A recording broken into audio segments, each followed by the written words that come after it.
So this over here actually kind of took me by surprise. I did not know this was going down. So I don't know if leaks already told us about this, but I didn't know this. So this popped up, and the global Twitter for Honkai has not yet said a word, but as the last time happened, the Bilibili side of it, again the CN side, was able to give us a clearer picture way earlier. Today, let's jump into it. If you're new to the channel, like and subscribe. Let's jump into it. Let's have some fun. So we have the post from yesterday. Remember, the 1.2 banners have already been basically confirmed. I got a few comments saying that these are 1.1. We already know 1.1 is Silverwolf and Luocha, and that's not because of leaks. That is literally because the thumbnail, and this is how Genshin does it too, sometimes the chibi characters that are displayed on the thumbnail are the characters you're pulling for with the update, right? That's the entire purpose of it. That's the way they tease it, give a little of a nice little thing to it, and they're the characters talking and hyping themselves up. It's kind of how it operates, right? So if you didn't know, that's kind of how it works for this game and a game similar like Genshin, both being the same developer. That is why I compare the two. No other reason. I'm not comparing it. Again, people are like, oh, you're comparing Genshin constantly. It's because if you have an idea of what they do there, you have an idea what's going to happen here, which it's so far become a norm, which is good. It's kind of the feeling of similarities, and you have that nice little feel to it. I like it personally. It reminds me of early day Genshins for some reason, but that's beside the point. Back to the topic. I'm delaying. Kafka, Blade. These were the summonable banners. They are going to be their own 5-star rate up. That's what they are. We got a 4-star, and I did not expect it, but it is this over here. I will expand the image real quick. View large image. Luca will be dropping with 1.2 apparently. I believe 1.2. But we don't know where. We don't know when. We don't know how. Whose banner is going to be on. He is a 4-star. So you are pulling for a 4-star here. I do not have any gameplay, right? So when I made my last two videos where I showed you Blade and Kafka, I didn't show you Luca. I can't show you Luca's gameplay. I don't even know if it exists. I can't find it, right? But I know that Silverwolf had gameplay. Luocha had gameplay. What else? Blade has gameplay, yes. And is that just Kafka then? So only the 4 have gameplay that I know of, unless I'm missing something, which I could definitely be. But yes, Luca is a 4-star character. We do have some text over here, so I thought I'd read it to you. The extraterrestrial satellite communication secretly tells you, this again translation, it might be a little bit off, the secret of being a champion is to train hard while others are resting. Optimistic, sunny, informal, mechanical armed free fighter, member of Ground Fire 1, from boxing ring to battlefield, from boxer to fighter. Oh my god. Luca uses his power to protect the people in the lower area just because he has experienced despair and he is more eager to bring hope to others. Yes, a set of random character peripherals. Official, that's separate, but there you go. So, simple stuff there. I have no idea what the text on the image says, but people want to kind of see it, so I'll try to translate it with my phone here. But yeah, this is a 4-star character releasing now, I guess, in 1.2. Yeah, it's 1.2. They wouldn't drip market it otherwise unless it was 1.2. So we'll run with that as the answer.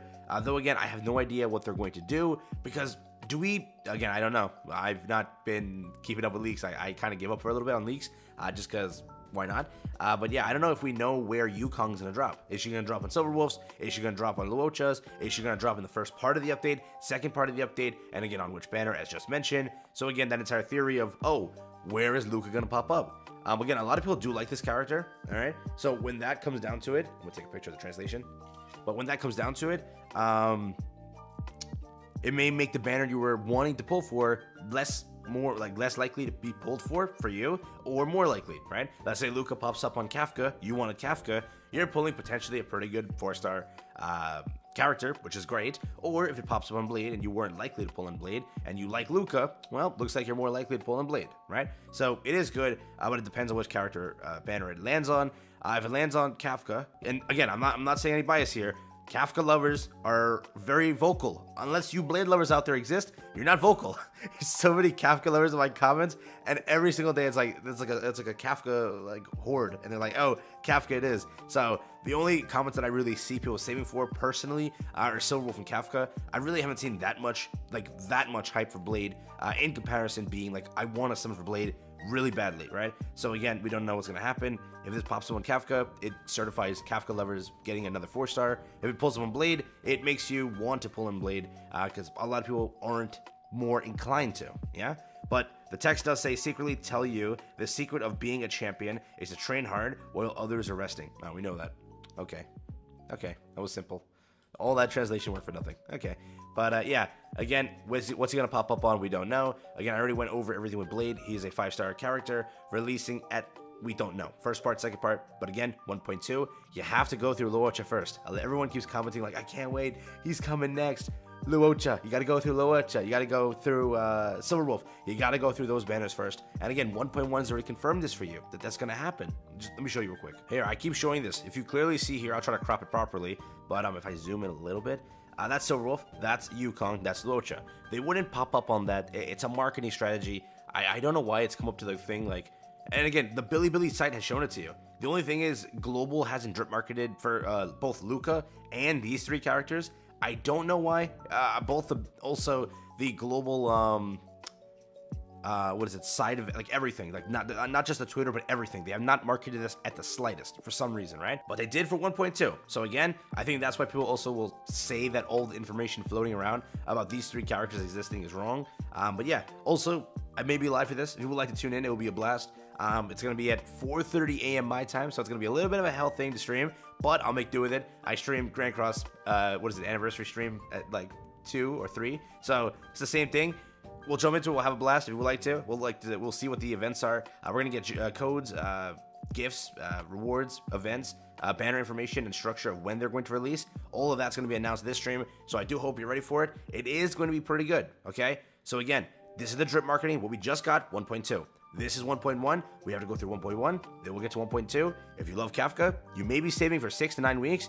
Not a funny joke here, but genuinely 6 to 9 weeks, okay? Because you got to go through 3 weeks of Silverwolf, 3 weeks of Luocha, and then start 1.2, which again, you could go through 3 weeks of Blade. You don't know. You don't know. Luocha is an imaginary abundance character. People keep asking me, what is he? So that's there. Silverwolf is a quantum nihility character, okay? Blade is a wind destruction character. And then we have, last but not least, Kafka, a lightning nihility character. That's what the 5-star kind of paths are for each one and element. So again, one's a healer, that's being Luocha. Very strong, very good. Silverwolf being a quantum nihility, being some sort of a debuffer. Got a nerf, which I want to investigate more, and then I'll talk about that with you later. But still a pretty good character. I do think she has a lot of long-term, like, use case in this game, but we don't know how that handles or how that's going to go. We'll talk about that later, as mentioned. Blade, he is very good. Teamed up with a healer, he can be very devastating and deadly. We want to also test if he works really, really well with Luocha, or if Bailu or Natasha are still options. Again, the whole point is don't waste your skill points on him, or on the healer, because you kind of want to use it on him. So that's why we have to test and see how it goes. Luocha is very skill point friendly, if you will. Kafka, a character similar to Jingyuan, which is why we said, maybe if you want Kafka, don't pull for Jingyuan. But again, we don't know too much about this character so far, other than the leaks floating around, which basically almost tells you everything. Which again, I don't want to cover just yet. As it gets closer, maybe I will. But with it, that's it. Thank you for watching. I'll catch you in the next one. Have fun, stay safe, peace, and enjoy. That's been for me. Quick little video. I wanted to give you a little disclaimer at the end because everyone's been asking me, can you give more details on the characters, more than just the gameplay? So there you go. Have fun. And yeah, 4-star character shown, 1.2 full lineup revealed, and some gameplay for them. Yeah.